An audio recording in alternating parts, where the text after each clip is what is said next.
SS Mahla કેમ્પસમાં ડાંગની કન્યાઓની સ્વરક્ષણ તાલીમની શરૂઆત.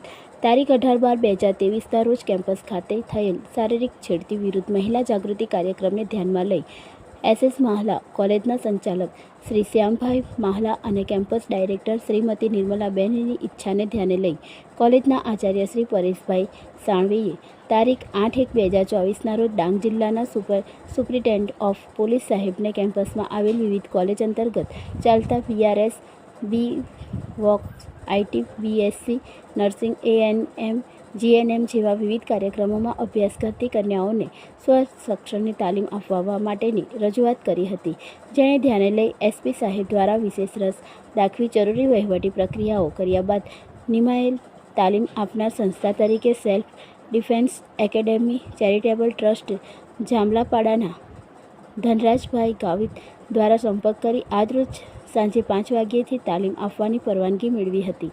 એસએસ માહલા કેમ્પસની કન્યાઓએ સ્વેચ્છાએ નામ નોંધાવી આજથી 15 દિવસ સુધી સ્વરક્ષણની તાલીમ મેળવવા જતા હોય કેમ્પસમાં કન્યાઓને અનહદ કુતૂહલ સાથે ઉત્સાહ છવાયો છે.